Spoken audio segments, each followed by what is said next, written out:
The way we were raised and the way that things were engraved into us does not define who we are. Hi everybody, welcome back to my channel. This is Las Gordas. My name is Jackie and I'm here with my sister. Giselle. Hi. We're here today with a mukbang for you all. We have some McNuggets from McDonald's, we have some fries from McDonald's, and 2 burgers from Jack in the Box that I'm gonna be eating. Giselle is behind the scenes eating a Jack's munchie meal. She's really enjoying those curly fries that she refuses to share with me, so that's fine.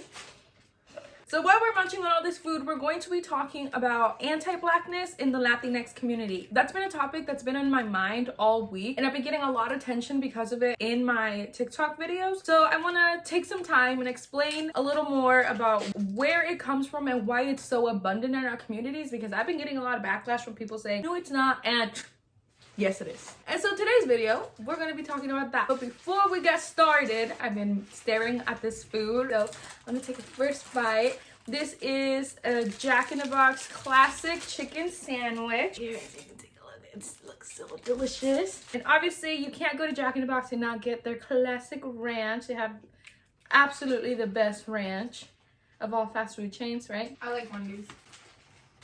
Jack in the Box has better ranch. And let's take a bite.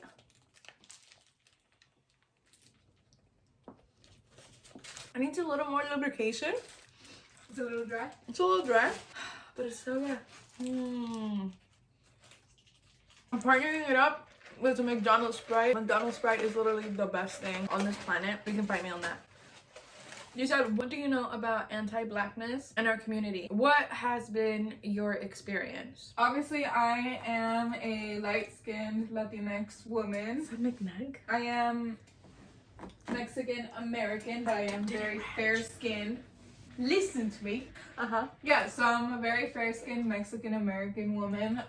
So I don't actually experience anti-blackness being directed towards me. But I do know that when I was younger, when we lived in Mexico, I do remember mom asking me not to play with the darker little kids because they had quote-unquote headlights, but really mom just didn't want me to be around them because they were dark skinned. Yeah, so that's some buffalo sauce. So that's one experience from early on in life. I was probably around 4, so I didn't know anything about racism or anything like that. I guess another thing would be I have curly hair. I get it from my mom. She has really thick curly hair. It's really pretty. It is not very curly, but it is curly. It was very curly when you were young. Yeah, so it was very curly, very thick, very long, voluminous, luscious.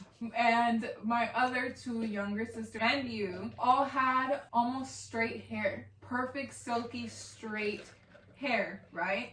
But even though my mom had curly hair just like mine, she absolutely hated doing my hair. She would just braid it while she would be giving y'all like beautiful hairstyles with your hair down. She would always just put my hair up in buns and braids and stuff, and anytime that I would brush it or I would want to wear it down, she would tell me no because it was too kinky and it was ugly, and because I was too young she also didn't want to straighten it because it would damage my hair. I guess that goes along with anti-blackness because the black community tends to have more coily curls than white folks or even most Latinx people. So that's like one other experience, I guess. But that's mostly internalized. Thank you for giving personal examples. What is the definition? How do you describe anti-blackness? To me, what it means is the degrading mentality against black folks. Seeing them as lesser than, seeing them as less educated. They're just considered to be lesser than lighter skinned folks. Putting Eurocentric beauty standards above Afrocentric beauty standards, It's almost like the Eurocentric beauty standards are the standard across the world. I think, yeah, your definition is pretty accurate. There are some parts that are missing. Anti-blackness runs really deep within our communities, and I think if you talk to any Latinx person who has the darkest skin tone, they can tell you hundreds and hundreds of stories of like times where they've been treated differently than somebody who has lighter skin. Whenever I talk about anti-blackness, people get really defensive because you're calling people out on the racism that they perpetrate, and so people get really uncomfortable because they're like, I'm not a racist, because when we think about racist and racism racism, we always go back to like the civil rights era when you're seeing like the white people just yelling at black people, throwing stuff at them, like harassing them. Like in our minds, that's what racism is, right? That's the only way that racism exists. I mean, modern day racism doesn't work like that, you know? People are always like, well, I'm not racist, like I have black friends. Well, that doesn't mean anything because most racists are around people of color all the time. They just don't think of them as their equal, but you can fake it till you make it. You can say racist things and do racist acts without being racist 100% of the time. And I think that that's something that people really need to understand. That's modern day racism. So to actually understand why anti-blackness is so prevalent in our communities, we have to go back to the very beginning, and that's with colonization. It goes all the way back to the 1500s when good old Christopher Columbus arrived to America and decided to commit genocide on our indigenous peoples. But I actually have a question. Okay. I saw this on TikTok and I think I've asked you before. Hold on. This is a chicken tater melt. The Jack's Munchie Meal. It is a chicken sandwich with a hash brown, bacon, and Swiss cheese and ranch. Go ahead. What's your question? Are indigenous people technically Native Americans also? Or would they have been considered Native Americans also, considering the fact that Christopher Columbus and his people had also came in and taken over their land as well? Because technically they were in the U.S. as well.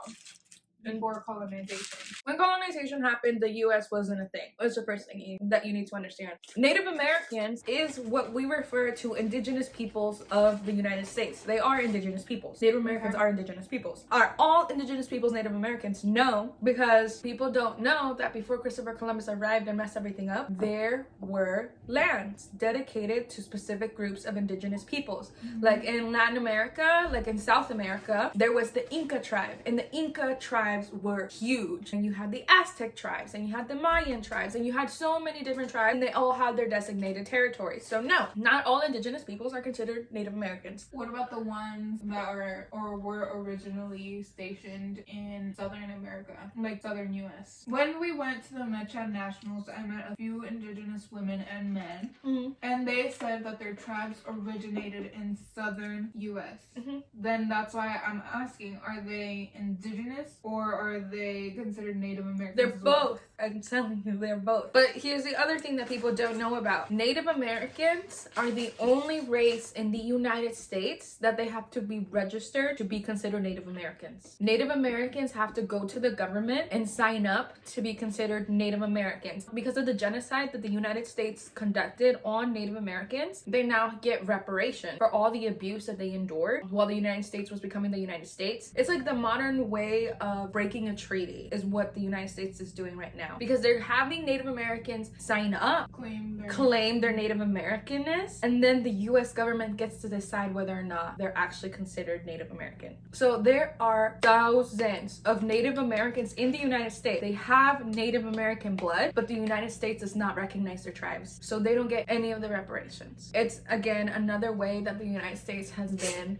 disrespecting our indigenous peoples, and they still do that to this day. I think I also just wanted to bring up the indigenous people because I am a part of Mecha. We talked a lot about how toxic the Latinx community is towards the indigenous folks. So doesn't that go along with anti-blackness as well? Yes, and we're gonna get into why. So like I was saying, when the hero Christopher Columbus arrived and discovered America, he began the genocide on indigenous peoples of the Americas. The indigenous tribes, they were in the millions. They had completely fully functioning and running societies, and when the Europeans arrived, they came and they started destroying everything. Because the indigenous people had never been exposed to some of the diseases that the people in Europe had, once those diseases were brought over, they immediately had an impact on the indigenous people, and millions of them started dying away. We lost millions of indigenous people to the common flu, to smallpox, to polio, all those things because indigenous people didn't have an immunity to them because they had never been exposed to diseases like that. So that was one part of the genocide. The second part of the genocide is just that the Europeans started murdering them because they wanted them to find gold, and the Europeans wanted to establish dominance over the indigenous people. So they just conducted a massive massacre on on indigenous people to claim control over the Americas. So because the diseases and the genocide was working so quickly, the Europeans quickly realized that they didn't have enough indigenous people to do all the work that they wanted them to do. So then that's when the slave trade began, and the Europeans started bringing people from Africa to the Americas to become slaves and take over the workload that the indigenous peoples were doing. And so now you had a mixture of African people, indigenous people, and Europeans in one area. And that hadn't happened before. So the Europeans were like, how are we going to maintain our dominance over these people? Because there's not as many of us as there are of them. So we need to come up with something to keep them in line and to make sure that they're not going to come together and try to overthrow our power. So the Europeans created what is called a racial hierarchy, which was a way to keep people under control based on the color of their skin. So within this racial hierarchy, it could determine what positions they were going to have in society, if they could have land, how much money they could potentially earn, and the types of working conditions they would be in. So at the very bottom, they placed African people and indigenous people, the people that were obviously not white. They put them at the very bottom to say that they would never be able to have any ownership over land, and they would never be able to be anything other than slaves. People started to build partnerships, and they started to mix within each other because that's how humanity works.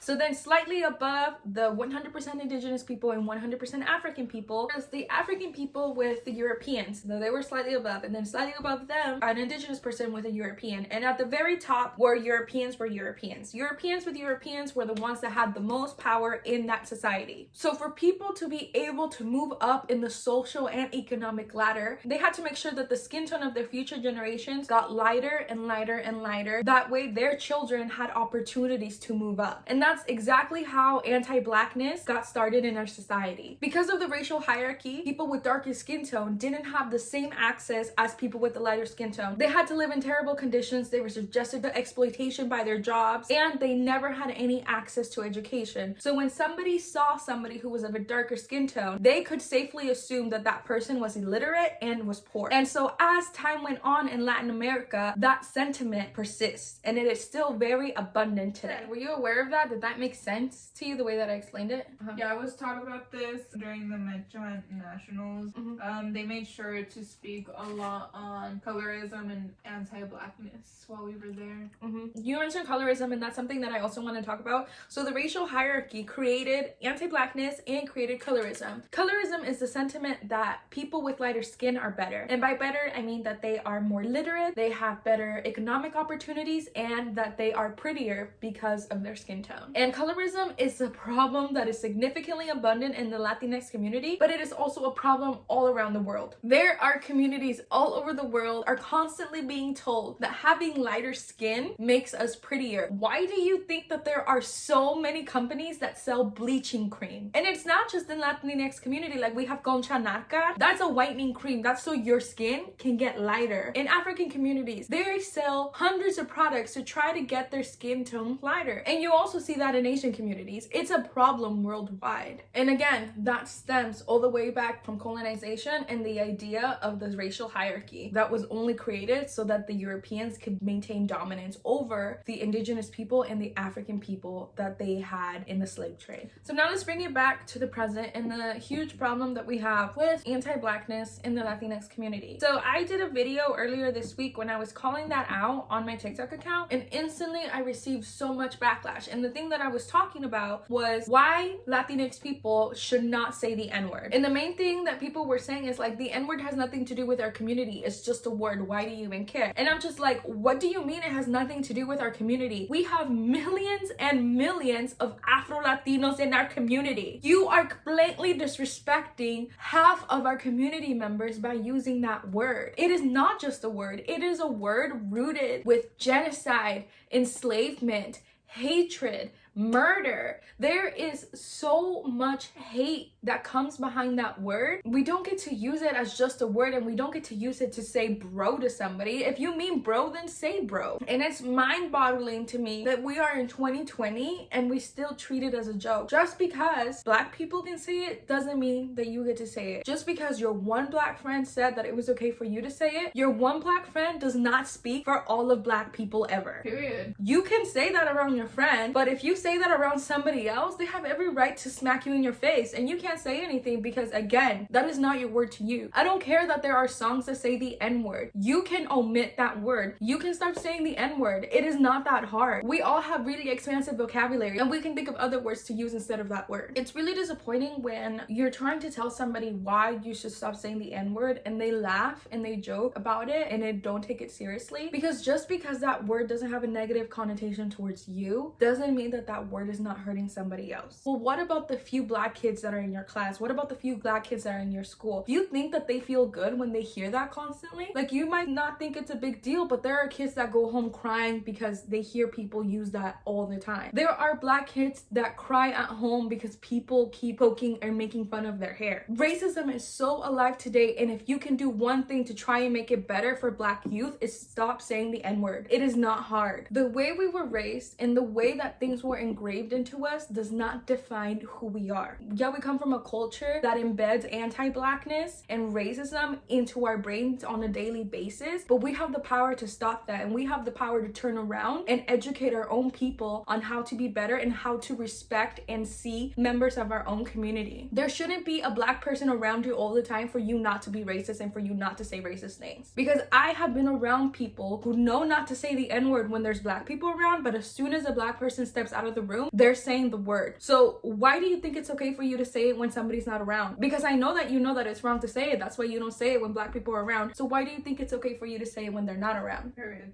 You're just being a hypocrite, and you're proving that you're doing it even though you know it's wrong. So whenever I bring up these points, people automatically rebuttal to me with, well, black people are disrespectful towards us too, so what are we supposed to do about it? It's really frustrating when I'm trying to educate somebody on why they shouldn't be racist, and the first thing is like, well, they're mean to me, so what do you want me to do? And it's like, are you a child? Do you not understand that two wrongs don't make a right? How do you want somebody to respect you if this is how you're treating their people? One person from that community and their actions does not define the entire group's mentality on another person. Like, I just explained that anti-blackness is engraved into our culture. So how do you expect black people to react when they know that they're going to be treated like this by Latinx people? And how do you expect Afro-Latinos to react when they are constantly being belittled within our own community? Okay, so there's this video going around social media right now, and it's a group of black teens driving around and walking around. I think it's like LA or something. It's like a big city. And they're going up to street vendors, Latinx street vendors, and they're harassing them. Like, they threw an egg at one, they tried to punch another one in the face. This has generated an uproar in the Latinx community against black youth, and people are like, oh, they deserve to get beat up, they deserve ABC. Those couple of kids are pretty terrible for doing that. Nobody is saying that what they did is not wrong, but the thing that I'm seeing is that people in our community are using this example to be openly racist to all black people, and they're saying this is what they do, this is what they always do, blah blah blah. And it's like, no, this was a group of a few bratty teenagers. They do not represent all black people ever. That does not give you a pass to start being anti-black towards them. And people like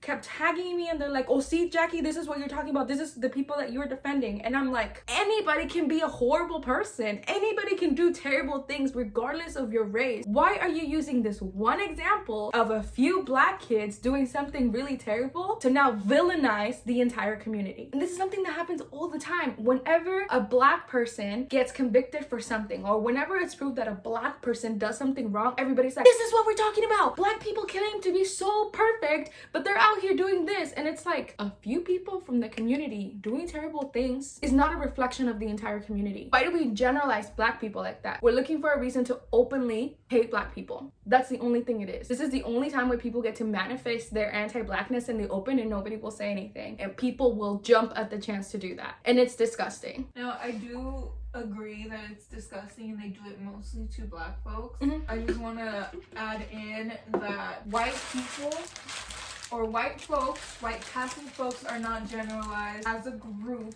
when one of them does something bad. This only happens to people of color or immigrants or any minority. So that also is a lot of anti-blackness, because the more melanin you have in your skin, the more likely you are to be generalized as a group for one's actions.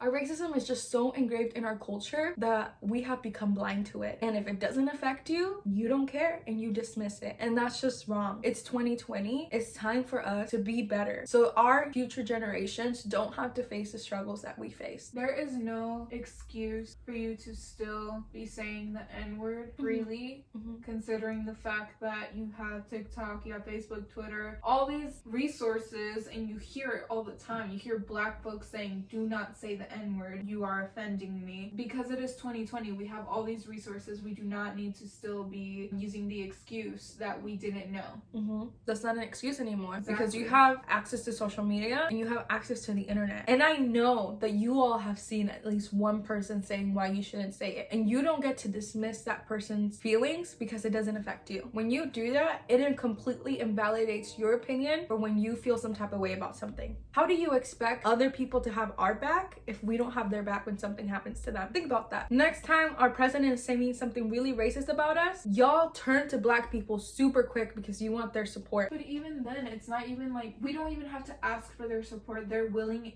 to give it to us. But right the thing that I'm saying is people expect it, and when it doesn't happen, it's an issue, right? Because then everybody's like, well, we're all minorities, we're all fighting against the same thing. And it's like, well, when we're not fighting about it, we're all looking for ways to keep ourselves divided, and that doesn't get us anywhere. Come on, like, remember why the racial hierarchy was created in the first place. It was created because they knew that if we all came together, we could overthrow the Europeans. So they made sure to keep us separated and to create hate between us so that we would never come together, because they knew the power that we would have if we all united. And it's still happening to this day. So just think about that. Next time you have some internalized racism, remember, racism and race was only created to keep us divided so that we wouldn't come together and fix our society. Nug drop. So as you can tell, I'm pretty heated about this topic. I have been debating with a lot of people on my social media accounts, and I have been blocking a bunch of people on my social media accounts because honestly, you have access to all this information, and if you choose to continue to be hateful, you're choosing ignorance over making yourself better, and I'm just not down with that. You said, do you have anything you want to say? As the writer Berger once said, to stay innocent is to stay ignorant. That right there. I'm gonna continue talking about this because this is kind of like the basic foundation information that you all needed to know why this is an issue. And obviously we didn't cover all of the problems that come along with colorism and anti-blackness. This was just a quick introduction to that. Let me know what you all think in the comments. I didn't get a chance to finish all my food because I was just so heated talking about everything, and honestly I'm really full. 2 burgers and 20 nuggets was a lot, and a large Sprite, but I mean, it was good. Thank you all so much for joining us in this conversation. I truly hope that you learned something, and I will see you all in the next video. Bye!